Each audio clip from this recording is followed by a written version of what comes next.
Les passagers de l'Astroport vous accueillent à Bonnières-sur-Seine au 8 impasse Michelet. Vous pouvez y voir des œuvres fantastiques et participer à des ateliers placés sous le signe du partage, comme l'expliquent Jacques Lélu et Elisabeth Lerminier.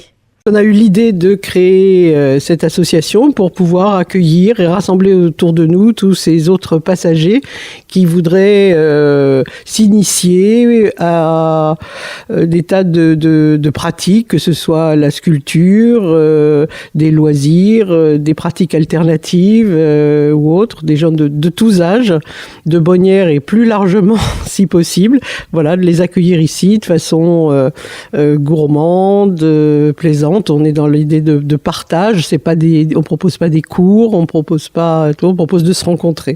L'idée, c'est vraiment d'ouvrir le lieu et si des gens ont un talent qu'ils ont envie de partager, mais qui n'ont pas de lieu où le faire, ils peuvent venir nous rejoindre de la même manière que des artistes qui auraient besoin d'espace pour peindre, pour tout. L'espace, c'est souvent un peu un souci.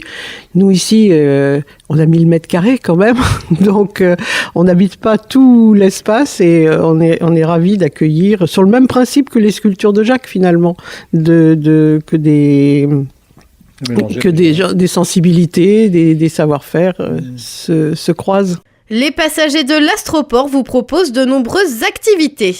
Les ateliers de sculpture, alors il y a plusieurs tranches, on va dire. Il y a une tranche de scolaires de 10-12 ans qui viendront avec des écoles, auxquelles on va faire découvrir tout l'univers, enfin de ce type de travail de sculpture, voilà, avec j'allais dire même une chasse au trésor pour essayer de repérer les matériaux qu'on a utilisés sur chaque pièce et tout, voilà. Et puis quelques vidéos pour leur expliquer comment ça a été mis en scène, mis en espace, etc. Et puis après, l'après-midi, on fera des ateliers donc d'initiation à cette méthode. Un stage d'expression vocale et scénique avec Suzanne Brown, qui est la chanteuse du groupe Cargo et qui a été professeure de chant et qui a une pêche formidable, une énergie et tout, je pense, communicative, et qui sera en duo avec Jacques, qui lui, avant de faire ses sculptures, était comédien. La récup, c'est un peu même l'usine elle-même qu'on a réhabilité, le cadre donc dans lequel on est. Et ben là, c'est avec Isabelle Lecomte, qui a une association qui s'appelle Costard, qui est aussi connue à Mantes-la-Jolie et qui est costumière et qui a travaillé avec Jacques sur pas mal de ses spectacles. Donc elle veut partager l'art et la manière de récupérer les jeans. Alors il s'agit pas d'apprendre à coudre, à faire des choses compliquées, ni même d'avoir une machine. C'est simplement de savoir utiliser les poches et tout, donc pour faire des sacs et tout. Il paraît qu'on a 4 jeans en moyenne qui dorment dans nos armoires. Donc elle lance un appel à la fois à récupération de jeans et et ces ateliers, elle va les organiser en fonction des disponibilités des femmes qui sont intéressées, parce que les horaires, ça peut être quand il y a les enfants ou au contraire quand il n'y a pas les enfants, donc c'est un peu du sur-mesure.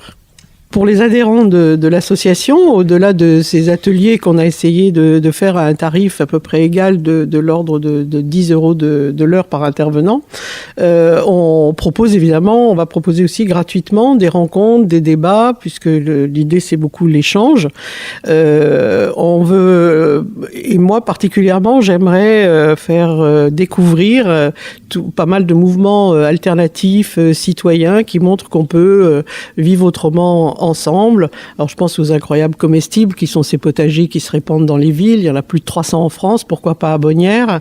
Je pense aux disco-soupes, on récupère les légumes de fin de marché et tout, et on fait un repas collectif et de la musique, et c'est la fête. Je pense que par les temps qui courent, tous ces mouvements ont de l'avenir devant eux. Vous pouvez trouver plus d'informations sur le site www.passagerastroport.org.